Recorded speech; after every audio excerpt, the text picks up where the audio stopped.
دلکش نظاروں میں ہے۔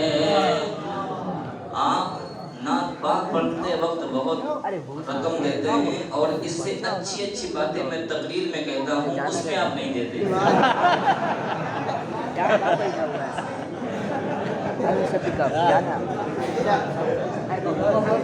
میں نہیں کہتا، لیکن آدھا کیا کیجیے، آدھا مت کیجیے، سارا اسی میں دے ڈالتے ہیں، سارا اسی میں دے ڈالتے ہیں۔ اب نہیں دیجیے جزاک اللہ، اللہ تعالیٰ آپ کو خوب جزائے خیر عطا فرمائے، اپنے حبیب کے صدقے میں آپ کی محبتوں کو قبول فرمائے۔ دیکھو، چاہے حضور کی تعریف نظم میں ہو یا نثر میں ہو، کس میں ہو؟ نظم میں یا نثر میں، حضور کی تعریف ہی نعت ہے، ٹھیک ہے نا؟ چاہے وہ ترنم میں ہو، لے میں ہو، یا یوں ہی ہو، نثر میں ہو۔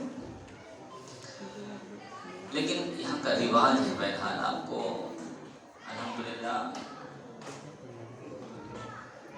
یہ عمل کہ آپ جو دے رہے اپنے نبی کی محبت میں دے رہے ہیں، اور یہ سمجھ کے میری محبت میں دیجیے گا تو ثواب نہیں ملے گا۔ آج بتایا تھا جی میں، یاد ہے؟ یاد ہے کہ بھول گئے؟ یاد ہے۔ دیجیے تو اس لیے کہ یہ ہمارے نبی کی تعریفیں کر رہا ہے، نبی کی محبت میں، نبی کی رضا۔ دیکھو، میں اللہ کی رضا کہا تھا لیکن نبی کی بھی رضا، چونکہ دونوں کی رضا ایک ہے۔ اللہ کی رضا اور رسول کی رضا دونوں ایک ہیں۔ جس عمل سے اللہ راضی ہوتا ہے اسی عمل سے رسول بھی راضی ہوتا ہے۔ جو عمل اللہ کو پسند ہے وہی عمل رسول کو پسند ہے، جو عمل اللہ کو محبوب ہے وہی عمل رسول اللہ کو محبوب ہے۔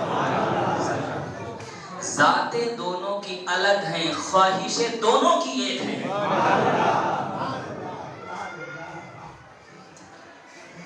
ایک شعر ہو گیا، اب دوسرا شعر، آپ کی دعا دیجیے۔ وہ مدینے کی دلکش نظاروں میں ہے، جو مدینے گیا وہ معطر ہوا۔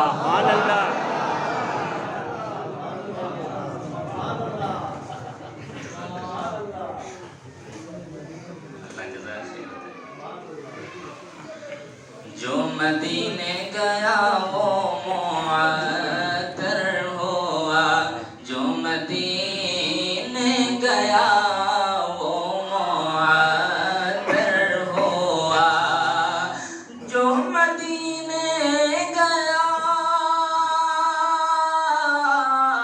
جو مدینے گیا وہ معطر ہوا، ایسی خوشبو وہاں کی بہار، ایسی خوشبو وہاں کی بہاروں میں ہے، ایسی خوشبو وہاں کی بہاروں میں ہے، ایسی خوشبو وہاں کی بہاروں میں ہے۔ آپ مکے بھی گئے ہوں گے، مدینے بھی گئے ہوں گے، لیکن قسم خدا کی جتنا سکون مدینے میں ہے، مجھے بھی توفیق ملی ہے۔ حالانکہ ثواب عبادات کا زیادہ مکہ میں ہے، زیادہ کہاں ہے؟ سارا حج مکے میں ہوتا ہے، حج ہو یا عمرہ ہو کہاں ہوتا ہے؟ مدینے میں نہیں ہوتا۔ سارا کا سارا جو حج کے ارکان ہیں سب کے سب مکے میں ہوتے ہیں، ثواب بھی زیادہ ہے، ایک نیکی کا 1,00,000 نیکی۔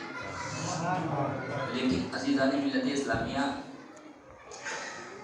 جو قلبی سکون ہے نا، دلی سکون، وہ مدینے میں ملتا ہے، مدینے میں ملتا ہے۔ آقا دو جہاں علیہ السلام نے کیسے اس وبا کے علاقے کو شفا کا علاقہ بنا دیا۔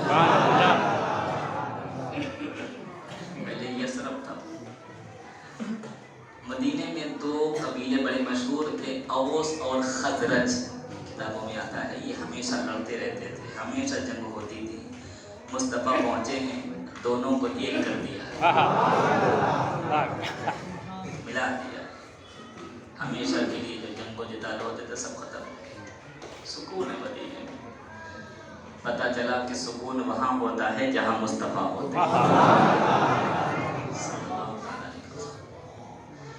جب مکہ فتح ہو گیا تھا، چونکہ حضور کا آبائی وطن تو مکہ ہی ہے نا، مکے والوں نے نکال دیا تھا. جب مکہ 8 ہجری میں فتح ہو گیا تو انصار جو مدینے کے تھے، جنہوں نے حضور کو جگہ دی تھی وہاں پہ، تو وہ رونے لگ گئے اس خیال سے کہ شاید اب حضور کا جو آبائی وطن ہے اب وہ تو فتح ہو چکا ہے، اب تو کوئی آپ کو پریشان کرنے والا ہے نہیں، شاید حضور یہی نہ قیام کر لیں. شاید چونکہ آبائی وطن تو وہی تھا مکہ، تو انصار رو پڑے کہ شاید اب حضور اب کوئی ہجرت کا تو موقع نہیں ہے. ہجرت اس وقت ہوئی تھی کہ وہاں پریشان کر رہے تھے، رہنا دشوار کر دیا تھا، اللہ نے حکم دیا کہ وہ فتح ہو گیا تو اب شاید یہی حضور. انصار رو پڑے تو میرے آقا نے ان کے دل کی بات جان لی. پوچھا بھی نہیں کیوں رو رہے ہو، پوچھا بھی نہیں کیوں رو رہے ہو. آقا نے فرما دیا پریشان مت ہو، اب مدینہ چھوٹنے والا نہیں. مکہ فتح ہو گیا لیکن اب رہیں گے مدینے. تو وہ جگہ پسند آ گئی جہاں حضور علیہ الصلوۃ والسلام خود قیام پذیر ہو جائیں. حدیث میں آتا ہے کہ جس سرزمین پر حضور تشریف فرما ہے، زمین کا وہ حصہ عرش معلیٰ سے بھی اعلیٰ ہے. تو وہاں بہاری کیا کہنے.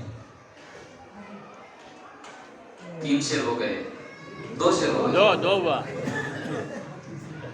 ایسی خوشبو وہاں کی بہاروں میں ہے. تیسرا شعر جو فنا ہو گئے عشق سرکار میں.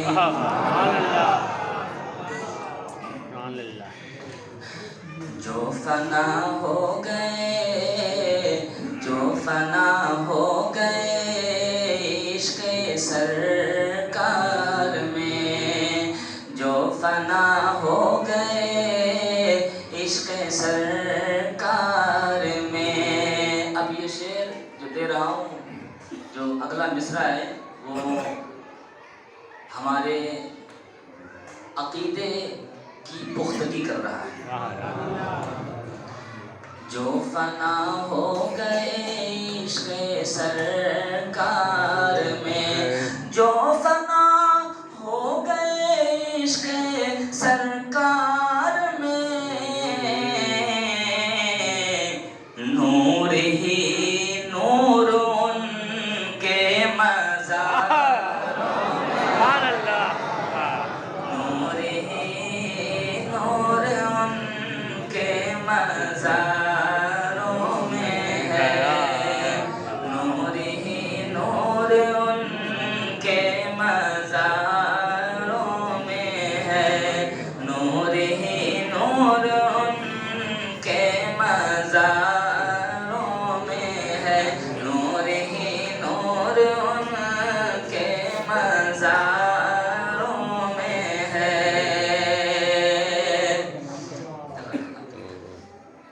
آخری شعر کہ بے زباں کنکروں کو زباں بخش دی.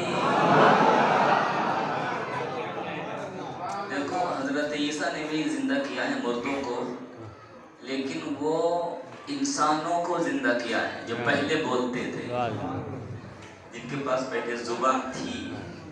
ٹھیک ہے، ان کو زندہ کیا ہے. اور بھی اولیاء سے بھی کرامتیں ظاہر ہوئی ہیں، لیکن مصطفیٰ نے ان کو زندہ کیا ہے جن کے پاس زبان ہی نہیں تھی. ان کو قوت گویائی آپ نے بخشی ہے جن کے پاس اس کی استعداد اور صلاحیت ہی نہیں تھی. ان کو بخشا ہے آپ نے. سبحان اللہ، سبحان اللہ. سبحان اللہ سبحان اللہ۔ ابو جہل آیا تھا، بتائیے میری مٹھی میں کیا ہے؟ اگر آپ نے بتا دیا آپ کو نبی مانوں گا، بتا دیجیے، لایا۔ اب جب اس کا سوال یہ تھا کہ اب بتائیے مٹھی میں کیا ہے، تو اب جواب حضور کا یہ ہونا چاہیے کہ تیری مٹھی میں کنکری ہے، جواب یہ ہونا چاہیے نا۔ اس نے پوچھا تھا کہ بتائیے میری مٹھی میں کیا ہے، تو اب جواب، سوال کا جواب یہ تھا کہ حضور یہ فرماتے کہ تیری مٹھی میں کنکری ہے، یہ جواب تھا۔ لیکن میرے مصطفیٰ نے یہ نہیں فرمایا۔ کیوں جانتے ہو کیوں نہیں فرمایا؟ میرے مصطفیٰ نے اس کی دل کی بات جان لی۔ اگر آقا فرماتے تھے کہ تیری مٹھی میں یہ ہے تو معلوم ہے کیا کہتا؟ وہ کہتا اچھا جہاں سے میں کنکری چن رہا تھا کہیں چھپ کے آپ دیکھ رہے ہوں گے۔ کیا کہتا؟ جہاں سے میں کنکری چن رہا تھا آپ کہیں چھپ کے دیکھ رہے ہوں گے۔ یہ کیا کمال کی بات ہے، یہ کیا کمال کی بات ہے۔ اگر حضور یہ فرما دیتے کہ تیری مٹھی میں یہ ہے تو وہ یہی کہتا۔ قسم خدا کی یہ مصطفیٰ کا غیب ہے، ابھی اس کی زبان پہ وہ لفظ نہیں آیا، دل میں تھا، دل کی بات مصطفیٰ نے جان لی۔ جان لی، جب جان لی تو جواب ہی پلٹ دیا مصطفیٰ۔ اب جواب ہی ایسا دیا ہے کہ اس کی زبان بند ہو گئی، اب کچھ کہنے کے قابل ہی نہیں تھا۔ آقا نے فرمایا میں بتاؤں تیری مٹھی میں کیا ہے؟ اگر تو چاہے تو جو چیز تو لایا ہے نا وہ خود ہی اپنے بارے میں بتائے۔ اگر تو چاہے تو وہ سمجھا کہ یہ تو اور کمال کی بات، یہ بولتی تو ہے نہیں، اس کو میں نے لڈو بھی کھلایا تھا، پیڑا بھی کھلایا، اس کے منہ میں چپڑ کے کیا کیا آیا، وہ تو ویسے ہی لگی رہتی تھی، یہ بت تھے ان کے، کبھی نہیں کھائے، نہ بولتے ہیں نہ کھاتے ہیں نہ پیتے ہیں نہ بولیں گے۔ تو آقا نے فرمایا اگر تو چاہے تو میں بتا دوں، وہی بتائے جو تیری مٹھی میں ہے۔ تو اس نے کہا یہ ہو جائے تو اور اچھی بات ہے، یہ بات تو اور کمال کی بات ہے کہ جو چیز کے اندر بولنے کی طاقت نہیں ہے وہ خود بتائے، اور کمال کی بات ہے، یہی آپ کہہ دیجئے وہی بتا دیں۔ تو مصطفیٰ نے فرمایا ٹھیک ہے، اپنے اس مٹھی کو اپنے کان سے قریب کر، قریب کر، سن کیا کہہ رہی ہے۔ اب آقا نے یہ فرمایا تھا کہ اگر تو چاہے تو وہ خود بتائے میں کون ہوں۔ اب عقل یہ کہتی ہے کہ اب اس کنکری کو بولنا چاہیے کہ میں کنکری ہوں، توجہ ہے؟ اب اس کنکری کو یہ کہنا چاہیے کہ میں کنکری ہوں، لیکن جب اس نے کانوں سے قریب کیا ہے تو وہ کنکری اپنے بارے میں نہیں بتا رہی تھی میں کون ہوں، مصطفیٰ کے بارے میں بتا رہی تھی کہ یہ کون ہے۔